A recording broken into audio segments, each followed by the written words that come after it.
jërë ngeen jëf yéen ñi safoo site internet bi di Buzz Actu 221 ñu neen leen bu baax jaajëfal leen ci kóolu tege sopp bi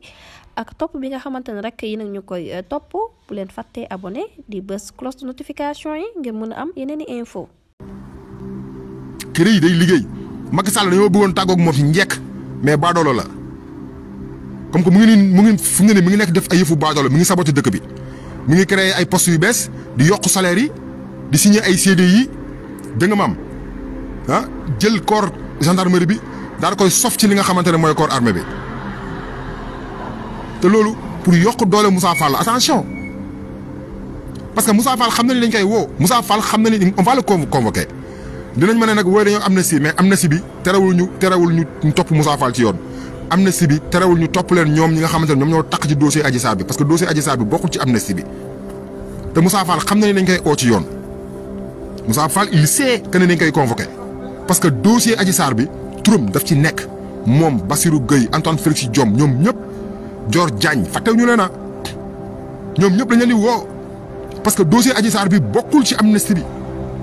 bokku ci léegi nag Macky Sall pour Moussa Fall mën a protéger wu dafa jël c'est-à-dire corps gendarmerie bi daal koy boole ci armée bi bu ko defee Moussa Fall day am beneen genre force boo xamante ne nii menace ay nekk contre ñi nga xamante ne ñoom ñooy ñëw parce que xam ngeen ne coup d'état militaire moo koy def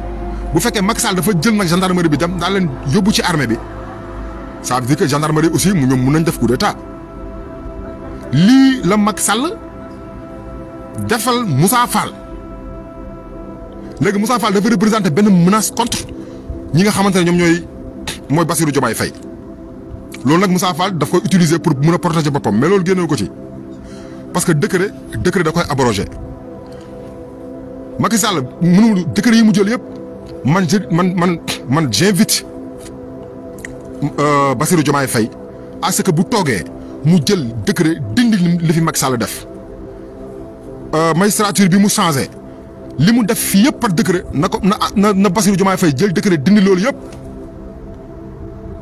masse salariale bi nga xamante ne aussi yokk na ko moom Macky Sall pour gàllankoor ñi nga xamante ne ñoom ñooy Bassirou Diomaye Faye ak ñoom Ousmane Sonko seen équipe bi war a toog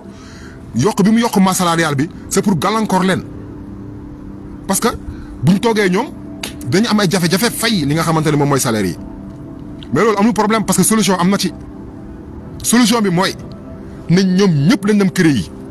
milliardaires yi nekk fi yëpp lañ dem kër yi Farba Ngom na dem kër yi Mamour Diallo na dem kër yi ñoom ñëpp nañ expliquer seen i milliards nañ nangu milliards yi ñu yor ñu compenser ko li nga xamante ne mooy masse salariale bi nar a manqué bu ñu toogee c'est aussi simple que ça parce que dañoo yokk masse salariale bi ak doole surtout au niveau de la RTS te loolu man yàgg naa leen ko wax gis nga Racine Talla raciste la loolu moom yàgg naa ko wax ne leen Racine Talla c'est un raciste Racine Talla ethniciste la gis nga rakam bi Malal Talla fal nañ ko fële nga xamante ne moom mooy conseil économique et social mais conseil économique et social Bassirou Diomaye Faye daf ko war a dissoudre ay conseil économique et social ay HCCT nañu dissoudre lépp parce que yooyu yëpp ay kii ñu créé la pour politique pour ay clientèle politique la pour seen nit yi nga xamante ne ñoom ñoo ànd ak ñoom ci politique bi ñu mën leen am fu ñu leen di yóbbu ñu jàpp fa kese. même Bassirou Diomaye Faye na tas HCCT na tas li nga xamante ne mooy CSE na ko dissoudre amul lu ñu njëriñ ñun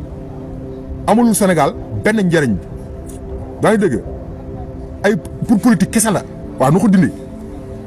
léegi nag masse salariale bi nga xamante ne moom Macky Sall yokk na ko pour gàllankoor ñoom Bassirou Diomaye Faye buñ toogee buñ gàllankoor équipe bi nga xamante ne ñoom ñooy ñëw masse salariale boobu mu yokk noonu bu fekkee ñoom mënuñoo résilier contrat yi. CDI yeeg yooyu ñu signé yëpp buñ ko mënulee dindi buñ ko mënulee résilier yaa ngi dégg na Farba Ngom génnee 25 milliards yi mu sàcc Mamour Diallo nag génnee 94 milliards yi Moustapha Diop bu Louga ki nga xamante ne moom mooy goro bi nu mu tudd Mansour Faye nañ génni milliards yi ñu jël ñu compenser ko salaire yi en attendant ñu ut beneen solution mais pour le moment salaire yi nga xamante ne ñoom yokk nañ ko ñoom nañ ko fay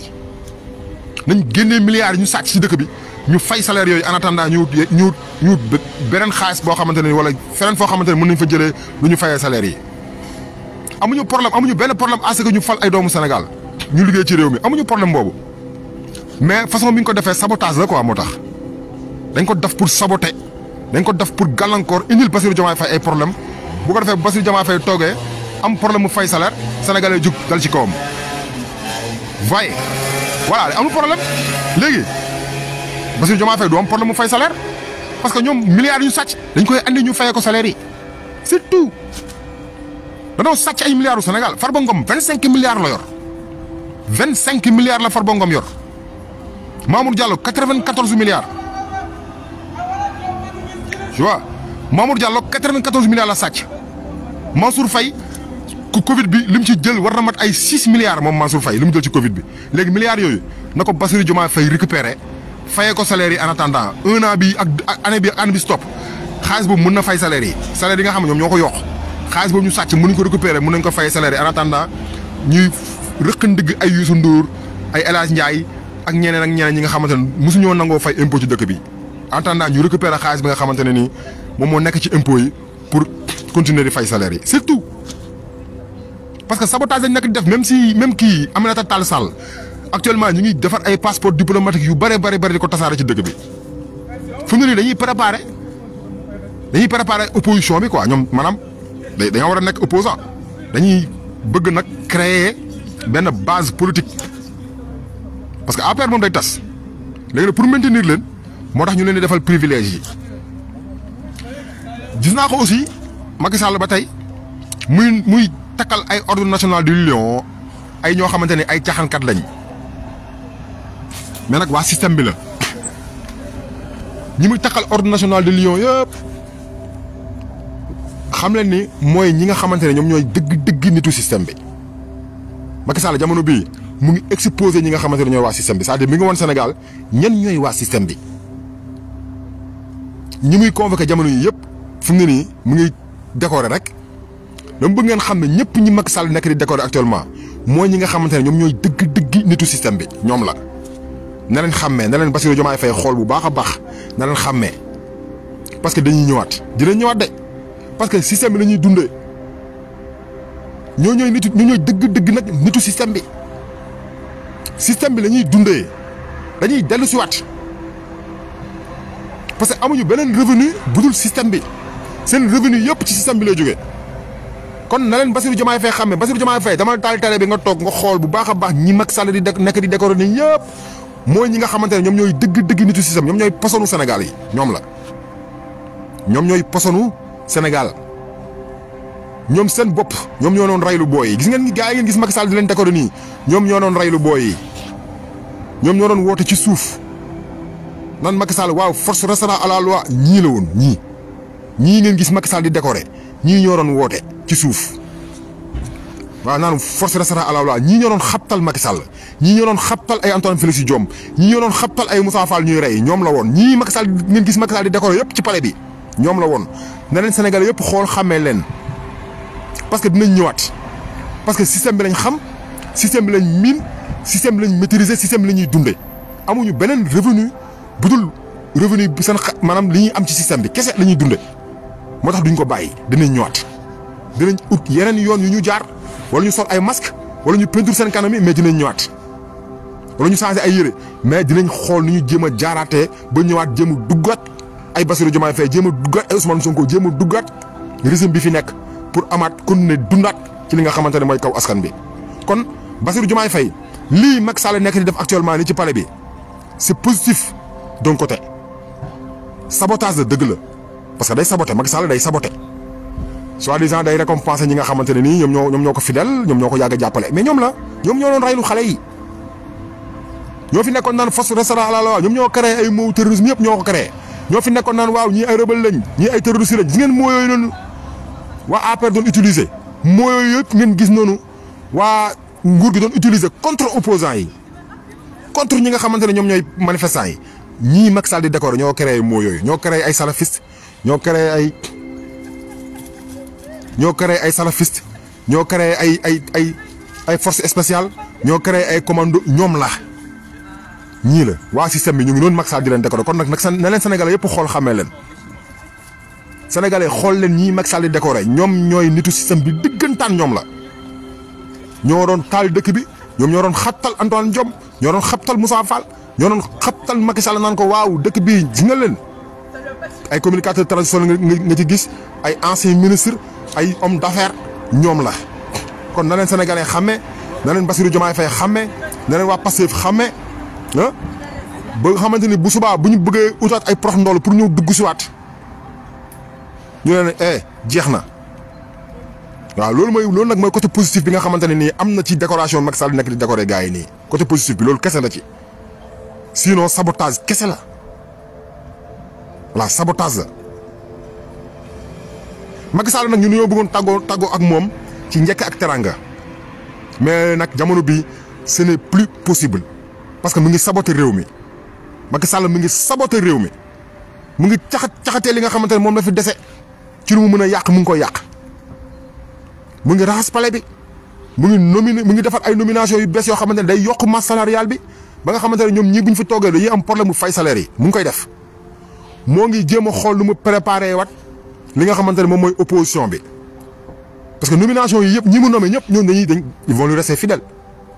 ils vont lui rester fidèles donc lii il faut que ñu wax ko Sénégalais yi Macky Sall mi ngi saboté dëkk bi comme kon nag ñu dañoo bëggoon tàggoog moom si njëkk ak teranga moom nag baadoolo la ku soxor la ku iñaan la moom Macky Sall ku bon la dañuy jëflante ak moom man nag li may wax ni ñaan bu may ñaan ñi nga xamante ne ñoo fi nekk la ñoom Bassirou Diomaye Faye nguur gu bees gi ñëw man dama leen di ñaan Macky Sall warul génn Sénégal Bassirou Diomaye Faye bu defee passation de service ba pare na leen assigné ñoom ñëpp à résidence bu kenn génn réew mi kenn si ñoom warul échappé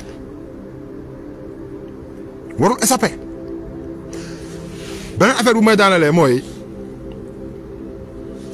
Macky Sall dafa organiser passation de service bu nga ko organiser fële nga xamante ne moo jëm ñaajo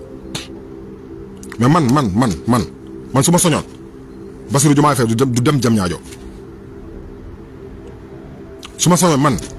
Bassirou Diomaye Faye du dem jam ñaajo du fa dem jam ñaajo c'est-à-dire bërëb bu bon la centre Abdou Diouf boobu nekk jam ñaajo yaa ngi centre maçonnique la franc-maçon yi ñoo ko tabax seen centre la ñoom ñoo ko moom man Bassirou Diomaye Faye su ma soñoon passation de service bi bu ko mënee defee sax marché Sandaga ci digg rond-point Sandaga bi mu defee foofu passation de service am mais bu mu dem jam ñaajo Macky Sall ku soxor la Macky Sall ku bon la nit ku bon mooy Macky Sall nit ku bon mooy Macky Sall xam naa ne nag Bassirou Diomaye Faye dina fa dem mais man su ma soñoon Bassirou Diomaye Faye passation de service bi du ko defee jam ñaajo lan moo tax du ko defee ci palais présidentiel bi pourquoi lan moo tax Macky Sall jël passation de service bi délocaliser ko ba centre jam ñaajo bi nga xam centre Abdou Diouf bi nga xamante ne c'est un centre maçonnique lan ma fa nekk lan la Macky Sall bëgg ci centre Abdou Diouf boobu lu tax mu yóbbu fa Bassirou Diomaye Faye passation de service ci palais bi lañ ko war a defee ci palais bi lañ war a defee centre passation de service ci palais bi lañ ko war a defee parce que palais boobu mooy li nga xamante ne moo leen boole ñoom ñaar lu tax mu bu ko defee centre Abdou Diouf pourquoi lan moo nekk centre Abdou Diouf lan lañ fay préparer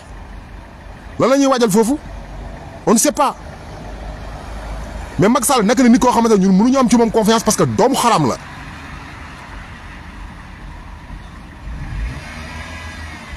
doomu xaram la bu lay rey sax day ree loolu Bassirou Diomaye Faye waru ko nangu passation de service bi lieu bu normal lieu bi nga xamante ne moom mooy lieu bu traditionnel bi ñu ko war a defee mooy palais bi fa la ñu war a defee passation de service pourquoi jam ñaajo la moo tax jam ñaajo ah pourquoi jam ñaajo mairie de Dakar mu ngi fi palais baa ngi fi building administratif mu ngi fi assemblée nationale bi moo ngi fi lu tax defoo ko fi yëpp mu yóbbu ko ba jam ñaajo lan la ci jublu moom Macky Sall centre Abdou Diouf boobu lan la gënee sunu palais bi lan la centre Abdou Diouf gënee sunu palais bi moom Macky Sall grand théâtre voilà exactement grand théâtre mu ngi fi lu tax passation de service bi moom Macky Sall dafay ko grand théâtre pourquoi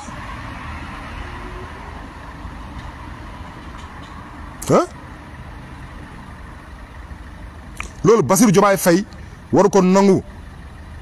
man je suis contre muy dangar yi bët presque Tëngéej romb Tëngéej ba Diamniadio nan lay defee foofu ay passation de service te grand théâtre nekk fi palais de la république bi nekk fi assemblée nationale nekk fi foofu ñu nekk ay lieux yoo xamante ne mën nañu fa def passation de service bu sécurisé parce que Dakar la mais Diamniadio n'est pas sécurisé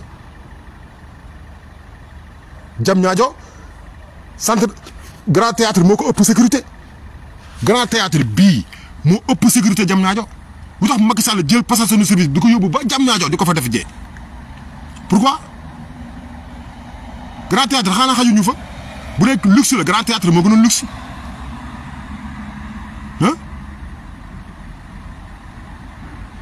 xam nga lan la Macky Sall doomu xaram la boo xamante ba keroog muy dugg ci biir bàmmeelam doomu xaram lay doon loolu il faut que sénégalais ñu dugg ko seen bopp yi il faut que waa Pastef ñu xam loolu Macky Sall doomu xaram bi mu doon daf koy doon ba keroog muy dugg ci biir bàmmeelam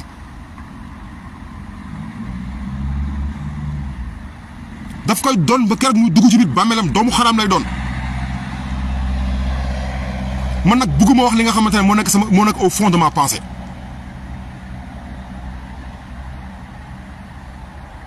bëgguma ko wax mais j'espère que yàlla mi nga xamante ne moom moo jox Bassirou Diomaye Faye nguur gi ba sénégalais yi seen yaakaar nekk ci yàlla moom du ko rocc léegi nag yéen ñi nga xamante ne yéenay le corps armé corps militaire bi jël leen seen responsabilité Bassirou Diomaye Faye dafa war am sécurité totale yéen gendarme yi yéen laay waxal chef de protocole bi nga xamante ne moom moo yor protocole Bassirou Diomaye Faye na ngeen fexe ba garantie sécurité totale bu Bassirou Diomaye Faye total parce que ñun jot nañ ay alerte yoo xamante ne du sax Sénégal ay suñuy confrères yu nekk dans la sous-région jox nañu ay information comme quoi que Alassane Ouattara yónnee na ay microbe biir Sénégal Alassane Ouattara dafa yónnee ay microbe biir Sénégal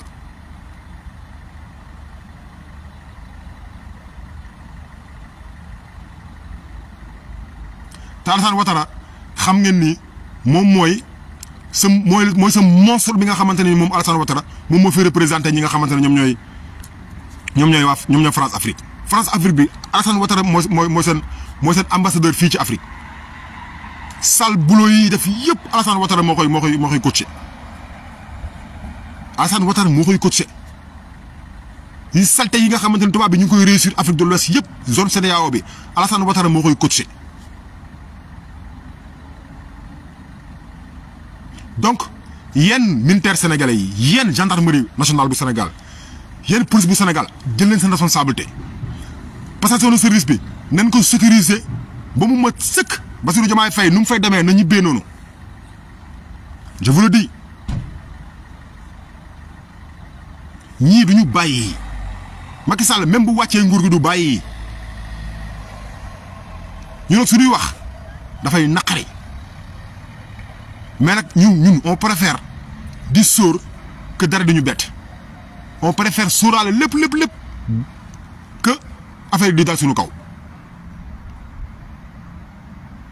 passation de service bi gisuma sens bi di ko defee di ko defee centre Abdou Diouf bu Diamniadio bële gisuma sens bi man bàyyi fi grand théâtre bàyyi fi le palais de la république gisuma ko man Macky Sall du bàyyi ba keroog muy dee doomu xaram la doon wax naa leen ko jaa ngeen jëf